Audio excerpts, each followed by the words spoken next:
मुसलमानों का देश नहीं है, ये हिंदुओं का देश है। यहाँ सिर्फ हिंदुओं को रहने का अधिकार है, और बाकी ये जो भारत की संस्कृति के साथ खिलवाड़ कर रहे हैं, जो भारत के नहीं है, वो किसी के नहीं है। क्या आप जानते हैं कि अंग्रेजों के खिलाफ लड़ाई लड़ने वाला पहला शख्स एक मुसलमान था? मुसलमानों ने ही भारत की आजादी के लिए सबसे पहले हथियार उठाए। अंग्रेजों भारत छोड़ो का नारा देने वाला शख्स भी एक मुसलमान था। मुंबई में पैदा होने वाले यूसुफ मेहर अली ने ही 1942 में सबसे पहले इस नारे का प्रयोग किया। साइमन गो बैक का नारा भी यूसुफ मेहर अली ने दिया था। बहुत कम लोग जानते हैं कि मुसलमानों ने ही असहयोग आंदोलन की शुरुआत की थी।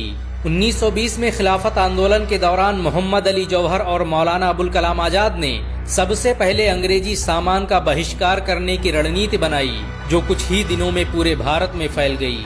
असहयोग आंदोलन में मुसलमानों ने बढ़ चढ़कर हिस्सा लिया। भारत के सबसे बड़े शुगर व्यापारी हाजी सबू सिद्दीक ने अपनी शुगर फैक्ट्री पूरी तरह बंद कर दी। ये फैक्ट्री इतनी बड़ी थी कि इसके द्वारा बनाई गई शुगर पूरे इंग्लैंड में इस्तेमाल की जाती थी। बहुत कम लोग जानते हैं कि बाटा कंपनी भी मुसलमानों की थी, जिसे असहयोग आंदोलन के दौरान एक अंग्रेज ने खरीद लिया था। मुसलमानों ने इस आंदोलन के समर्थन में अपना सब कुछ कुर्बान कर दिया। आपको ये जानकर शायद हैरानी हो कि भगत सिंह का केस लड़ने वाला शख्स भी एक मुसलमान था। बैरिस्टर आसिफ अली ने भगत सिंह का केस तब लड़ा जब कोई भगत सिंह का साथ देने को तैयार नहीं था। अगर शोभा सिंह ने भगत सिंह के खिलाफ गवाही न दी होती तो भगत सिंह फांसी के फंदे पर चढ़ने से बच जाते। इंकलाब जिंदाबाद का नारा देने वाले हसरत मोहानी भी एक मुसलमान थे। उन्होंने ही भारत की आजादी की रूपरेखा तैयार की थी। इतिहासकारों के मुताबिक 1857 में होने वाले विद्रोह में 50,000 से अधिक उलमाओं को फांसी दी गई और लाखों मुसलमान सरेआम कत्ल कर दिए गए। 1857 में दिल्ली से लेकर कलकत्ता की रोड पर कोई ऐसा पेड़ नहीं था जिस पर मुस्लिम उलमाओं की लाशें न टंगी हों। मुसलमानों ने ही भारत की आजादी के लिए पहली जंग लड़ी। मैसूर के सुल्तान हैदर अली और उसके बेटे टीपू भारत की आजादी के लिए शहीद होने वाले पहले शासक थे। मशहूर क्रांतिकारी अशफाकुल्ला खान सबसे कम उम्र में फांसी पाने वाले भारत के पहले व्यक्ति थे। औरंगजेब के शासनकाल में अंग्रेज कभी भारत में दाखिल न हो सके। बहुत कम लोग जानते हैं कि जय हिंद का नारा एक मुसलमान आबिद हसन सफानी ने दिया था। ये नारा आज भी भारतीय सेना और शासकीय प्रणाली में सम्मान स्वरूप इस्तेमाल किया जाता है। तिरंगे का निर्माण करने वाली सुरैया तैयब जी भी एक मुसलमान थी। उन्होंने ही भारत के राष्ट्रीय ध्वज को वर्तमान रूप दिया था। हैदराबाद में जन्मी सुरैया तैयब जी के जरिए बनाया गया तिरंगा आज भी पूरे भारत में लहरा रहा है। मुसलमानों ने भारत के लिए जो किया वो आज तक कोई नहीं कर पाया। कानपुर में पैदा होने वाले अजीमुल्ला खान ने ही मादरे वतन भारत की जय का नारा दिया था, जिसमें बाद में कुछ सांप्रदायिक लोगों ने माता शब्द जोड़ दिया। आपको ये जानकर शायद हैरानी हो कि भारत का पहला राष्ट्रीय गीत अजीमुल्ला खान ने ही लिखा था। बहुत कम लोग जानते हैं कि मौलाना कासिम नानोतवी ने दारुल उलूम देवबंद की स्थापना अंग्रेजों को भारत से निकालने के लिए की थी।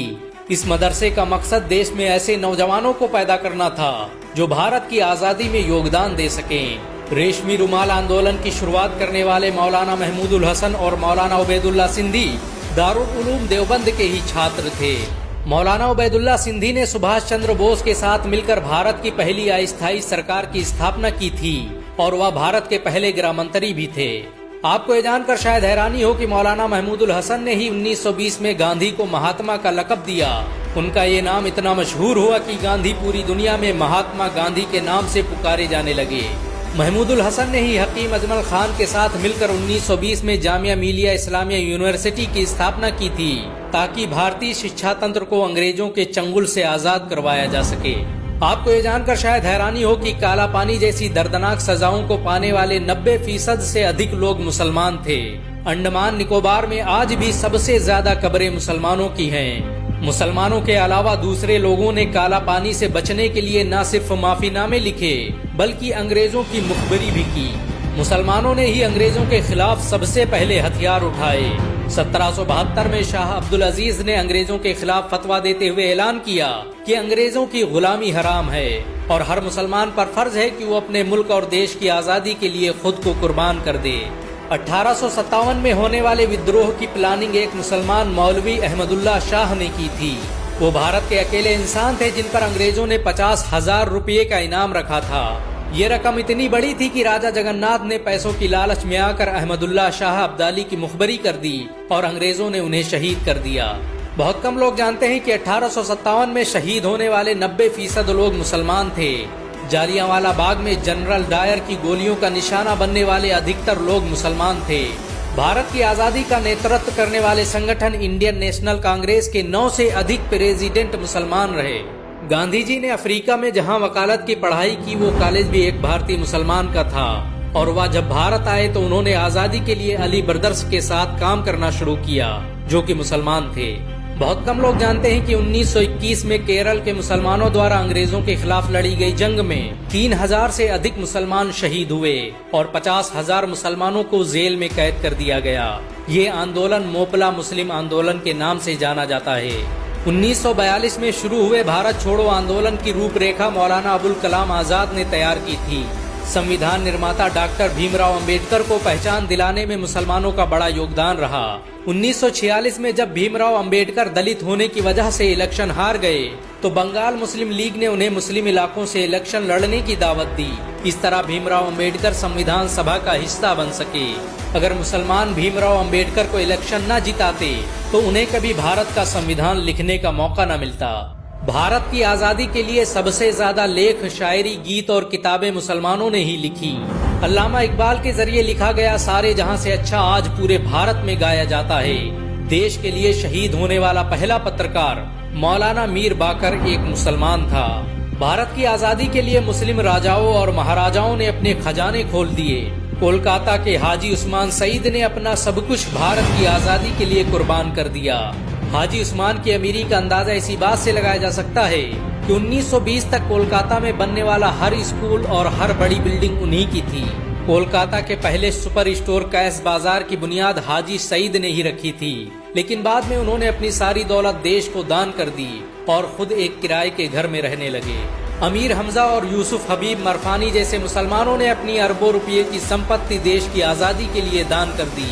सुभाष चंद्र बोस द्वारा अफगानिस्तान में स्थापित की गई सरकार में 9 में से 5 मंत्री मुसलमान थे। भारत की आजादी के लिए देश भर में मौजूद मस्जिदों को किले की तरह इस्तेमाल किया गया। इन मस्जिदों में सुबह शाम हर वक्त भारत की आजादी के लिए ऐलान हुआ करते थे। आजादी के वक्त कोई मस्जिद ऐसी नहीं थी जिसकी दीवारों पर मुसलमानों का खून न लगा हो। इन सब के अलावा करोड़ों ऐसे मुसलमान हैं जिन्होंने भारत की आजादी और उसकी अस्मिता के लिए अपना सब कुछ कुर्बान कर दिया। सच तो ये है कि भारत की आजादी मुसलमानों के बगैर मुमकिन न थी। अंग्रेज कहा करते थे कि अगर मुसलमान न होते तो हम आज भी भारत पर राज कर रहे होते। अगर एक भारतीय मुसलमान होने के नाते आपको गर्व महसूस हुआ हो तो इस वीडियो को लाइक और शेयर जरूर करें। अस्सलाम वालेकुम दोस्तों, मैं सिराज समा और आज मैं आप लोगों के सामने ये वीडियो लेके आया। इस वीडियो को ज़्यादा से ज़्यादा शेयर करें, लाइक करें और मिस्टर रिएक्शन पेज को फॉलो ज़रूर कर लीजिए।